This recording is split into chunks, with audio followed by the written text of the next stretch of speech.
Please, ibalato mo na siya sa akin. Promise ko sa'yo, wala siyang kinalaman dito. Promise. Once na malaman ko na may kinalaman talaga yung mommy mo sa nangyari sa kasal ni Tito RJ at Tita Lynette, pati na rin sa pagkawala ni Annalyn. Zoe, pasensyahan tayo. Promise ko sa'yo, pag nalaman ko may kinalaman siya sa nangyari, ako mismo unang-una magagalit sa kanya. Alam naman natin na nawawala si Annalyn at alam din namin na si Carlos ang dumukot sa kanya. Kasabwat ka ba ni Carlos? Bakit naman ako makikipagsabwatan kay Carlos? Hindi ko nga siya kilala eh. I don't believe you and I don't trust you. Hindi na natin kailangan pilitin si Morgana. Dahil meron akong nilagay na bag tag doon sa loob ng bag. Kaya kung inisip nila na isahan nila tayo, inunahan ko na sila. Nandito yung bag sa Apex. At kung nandito si Carlos sa Apex, isa lang ang pupuntahan niya. Nandito po si Doc Carlos sa Apex. Hindi naman maaaring pati si Lynette malapitan niya. Walang hiya kang hayop ka. Sagutin mo yung tawag ko.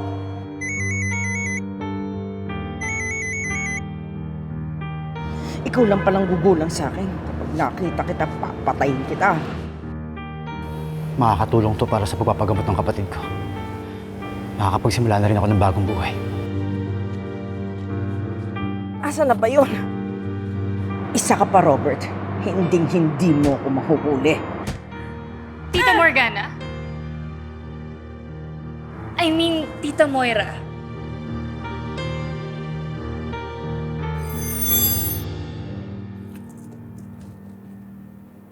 Anong ginagawa mo?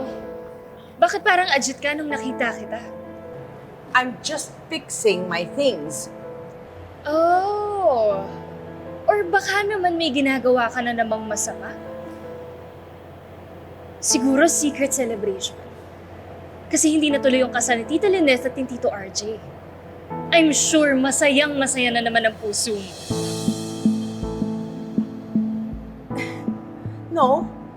Luck just happens to be on my side. Kahit wala akong gawin, everything is turning out to my favor. Eh yung pagkawala ni Annalyn, anong kinalaman mo doon? Hindi pa ba sinasabi sa'yo ni RJ na si Dr. Benitez ang kumuha kay Annalyn? Alam mo, pareho lang kayong baliw. Si Carlos nagpapanggap na baliw. Ikaw nagpapanggap ka ibang tao ka. See, wala kayong pinagkaiba. Mga baliw.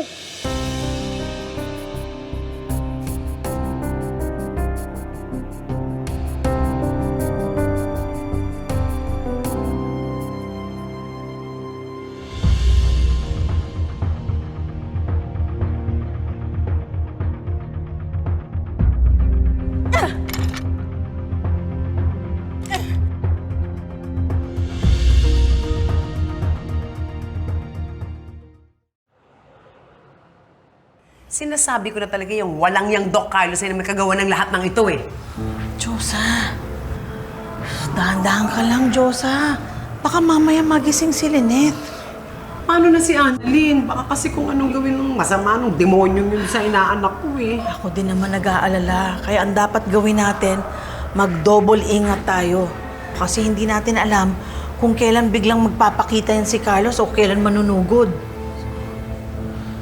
Doc RJ, hindi ko ba kailangan na nating humingi ng tulong sa mga pulis? Kausap na ni Obeng yung mga pulis. Kasama niya si Dr. Yang nang pumunta sila doon at nagbigay na sila ng statement. Diyos mio, ang inaanak ko. Sana walang masamang gawin sa kanya si Doc Carlos. Oo. Ate, hindi na malocate yung bag tag. Ha? As in, hindi na malocate at all. Baka nakita nila pagkatapos tinapon or sinira. Oo nga. Ano ba naman yan? Ito na lang ngayong hope natin para matagpuan natin si Doc Carlos at mabawi si Annalyn na wala pa. Ano ba? Si Annalyn. Lynette, buti gising ka na. Kumusta ang pakiramdam mo? Okay naman ako. Nasaan si Annalyn? Nasaan si Annalyn? Lynette, kailangan mo muna magpahinga. Kasi baka mabinat ka eh. Diba? Rest ka na muna. At Nasa ba talaga si Annalyn? Bakit ayaw niyo akong sagutin? Tsaka si Chang Susan, bakit wala dito? Nasaan ba si Chang Susan? Nasaan ba silang dalawa? Lynette, si Chang Susan kasi nasa nasa ICU.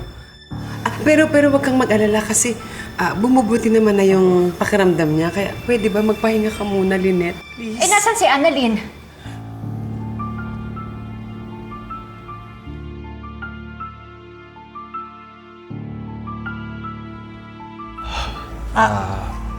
Lynette, nawawala si Annalyn. Ang alam namin, kidnap siya ni Carlos. Si Carlos. Lynette, dito ka. Pwede ba bitawan niyo ako? Pupuntahan ko si Carlos! Lynette, Bitawan niyo kumalma ako! ka muna, Lynette. Pwede No, ba bitawan niyo ako? Gusto ko puntahan si Carlos! Lynette, Lynette. Bitawan niyo ako! Pupuntahan ko si Carlos! Bitawan niyo ako! Lynette, mababawi natin si Annalyn. Sige. Pinapangako ko, Pupuntahan Lynette. ko si Carlos! Kakasabi ko siya kung kailangan niya. Huwag nang idamay si Annalyn. Ako yung kailangan.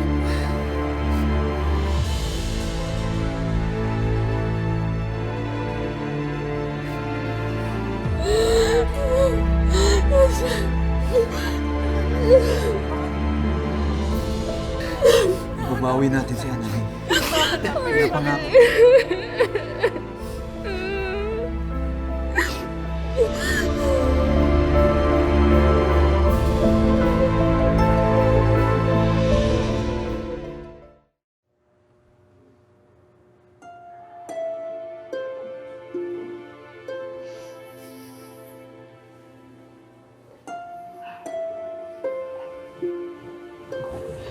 Bakri, nakausap ko na yung husband ni Ate Kitty. Hindi ko siya matignan sa mga mata eh. Naawa ako para sa kanya, pati sa anak niya. I know how it feels to lose a mother. Hindi siya madaling tanggapin. And somehow, iniisip ko, may kasalanan din ako sa nangyari kay Doc Kitty. Naiintindihan kita. Marami din naman kayong pinagsamaan ni Dr. Enriquez. Pero hindi mo kailangan sisihin ang sarili mo. Pero ako yung unang nakaalam sa nangyari sa chapel. Kung na-convince ko lang lahat na lumabas, di sana naligtas pa natin si Doc Kitty. Kasama pa natin siya. Kung pinairal ko lang yung pagiging stubborn ko, di sana naligtas ko siya, pati yung iba pang mga nadamay dun. Zoe, don't be too harsh on yourself. Wala namang may gusto sa nangyari. Look, Zoe, you're a doctor. A single human being. Hindi ka naman superhero na kaya mo iligtas ang buong mundo eh. But what you did was enough to make us realize na may puso ka. Oh, may katigasan din ang ulo mo paminsan-minsan, pero I know you have a beautiful heart. Sana hindi yun mawala. Dahil kailangan mo yun. Hindi lang bilang isang doktor, kundi bilang isang tao. Maiwan na muna kita, ha? Thank you, Doc.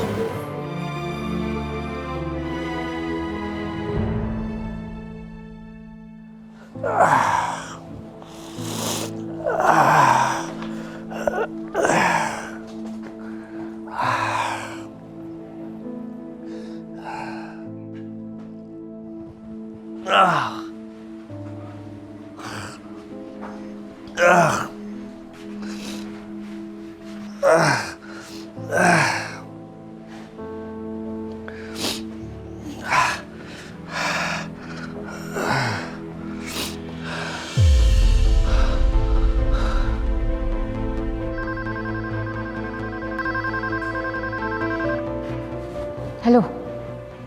Hello, anak.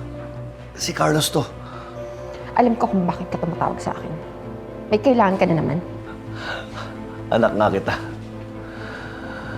Alam mo may kailangan ako. Sabihin mo kung saan kita mapupuntahan. Kailangan din kita makausap.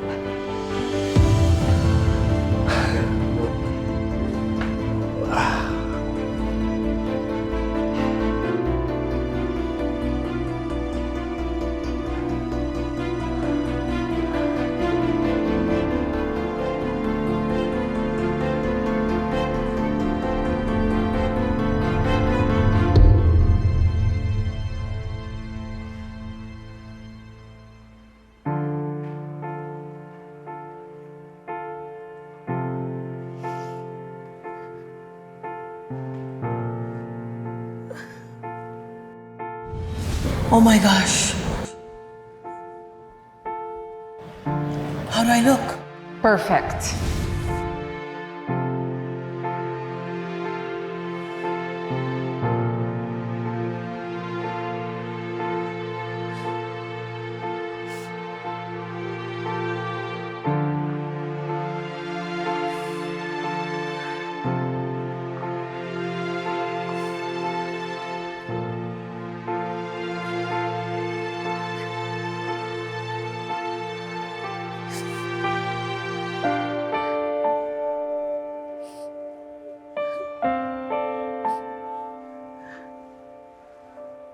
Alam ko pampakalma mo yung kape. Thank you.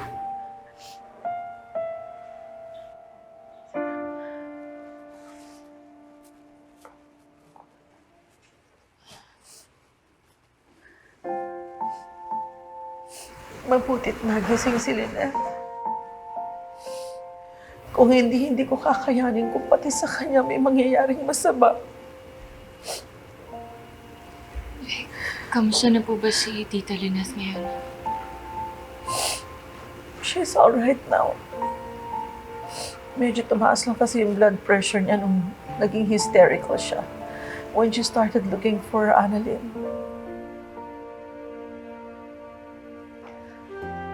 Naiintindihan ko siya. Kasi alam kong pakiramdam na mawala ng isang anak.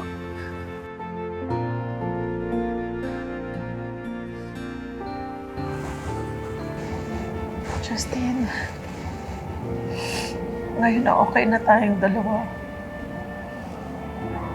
Lalo na't hindi pa nahuhuli si Carlos. Can you promise me that you will let me know where you are all the time? Like ngayon, saan ka ba nanggaling? Kinausap ko lang si Zoe. Tinanong ko lang siya kung may alam ba siya sa pagkawala ni Annalyn. I don't think may kinalaman siya. In fact, kung nakinig lang ako kay Zoe, baka hindi ganito yung nangyari. Ano pang ibig niyo sabihin?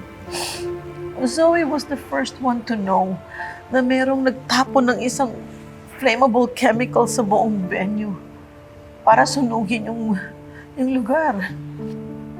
Kaya lang ay hindi ako naniwala sa kanya. Pinigilan ko siya. Even when she tried to protect and save everyone. Talaga po? Ginawa ni Zoe yun? I know. Hard to believe, but yes. Zoe did that. Well, at least nagbabago na siya.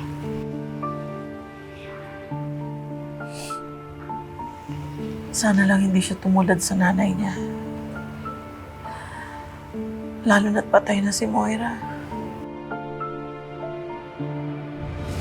I knew it. Mommy, I knew it. Mommy, you're alive. You're alive.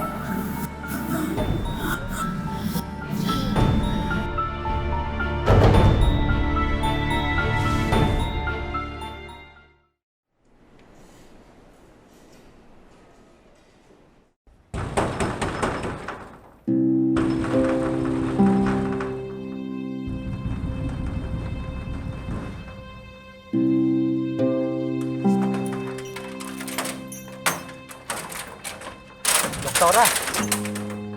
Welcome sa lungga namin. Nasaan si Doc Carlos? Don Carlos! Don Carlos!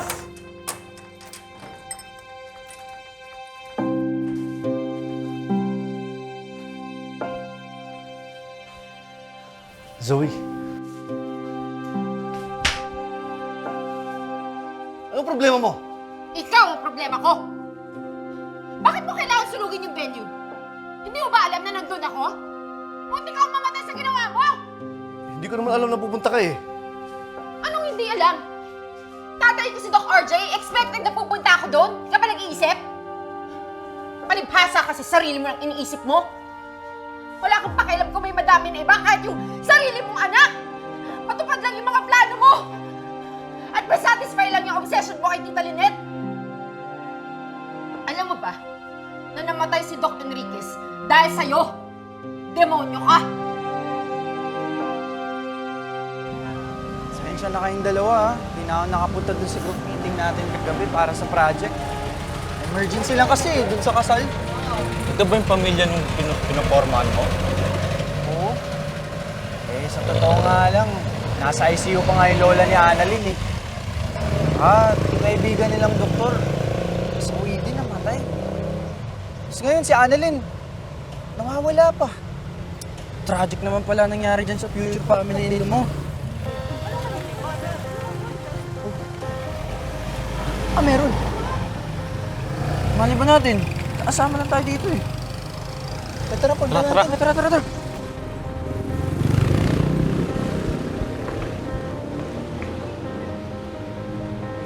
Oo, kayo, te. Boss, ano meron? May nakitang patay. Doktorata. Oh, di nga. Usog-usog ka ngayon, te.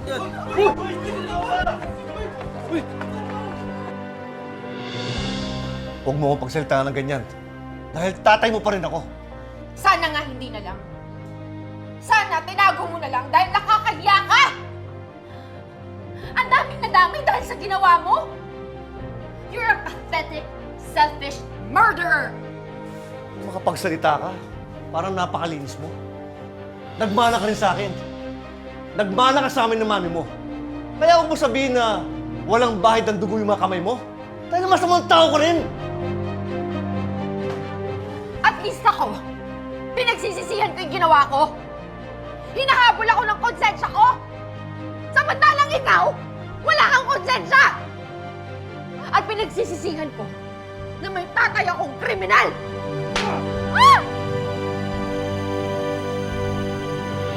At saka nga po pala, Dok, nag-post na rin po kami sa social media para po makatulong sa paghahanap kay Doc Annalyn. Tapos sir, nagpagawa na rin po kami ng mga flyers. Ipapamigay po namin mamaya. Maraming salamat sa inyo. I-request ko lang sana na isama niyo sa dasal niyo si Annalyn. Yes po, Doc. Actually, di nyo na po kailangan i-request yan. Pinagdadasal po namin si Annalyn. Opo. Salamat sa inyo. Sige po, Doc, balik na rin po kami sa duty. Sige. Okay. Doc RJ, almost a day has passed, and no one has any list or news on where she is. We should do something. Do you think I just want to sit here not doing anything? I also want to find my daughter. But like you, I don't know how. I'm sorry, Doc. I just really worry about her. I hope nothing's happened to her. Nothing is going to happen to her. Boss! Boss! Boss, bitawan niyo ako, boss. Kailangan ko makita yung papay. Hanggang dito ka lang. Hanggang dito ka lang. Boss, may kaibigan akong doktor na nawawala. Kailangan ko lang masilip. Boss, saglit lang, boss. Bitawan niyo ako. Hanggang dyan ka lang. Napasama mo! Walang yakan! Yakan! Sumasama mo! Ang sama mo! Suma mo! Sinabi na tumagil ka na eh! Hindi ka na! Wala kang karapat na sumbatan ako at pagsalitaan ako ng ganyan. Kaya ang buti lang umalis ka na dahil hindi ko kailangan ng tulong mo. Dahil ako na kailangan ko sa'yo! Talagang aalis na ako dito! Pero bago ako umalis, gusto ko muna makita si Annalyn. Alam ko ikaw ang kumuha sa kanya. Nasaan siya?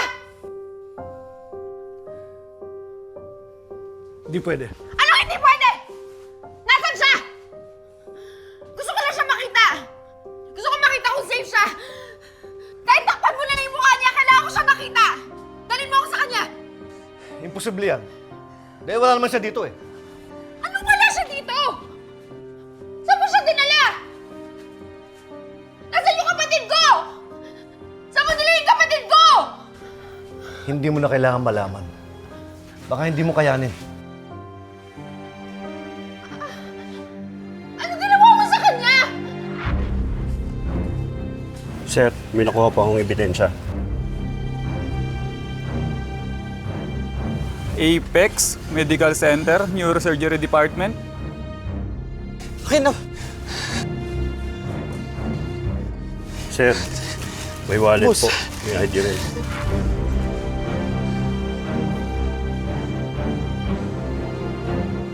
Oh, ito ba kaibigan mo?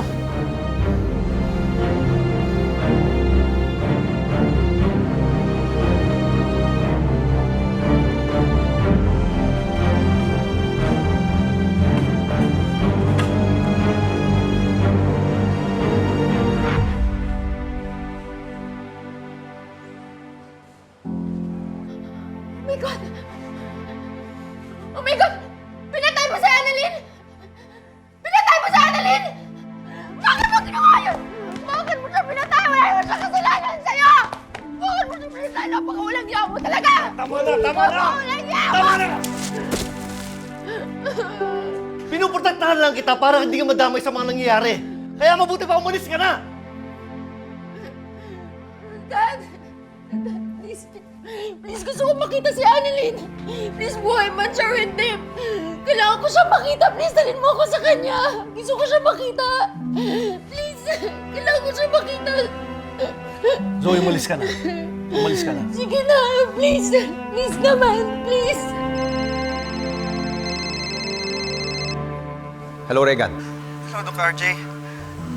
May natagpuan hong bangkay dito sa may barangay La Guardia. Ano? Doc Lindon na. Patay na ho siya.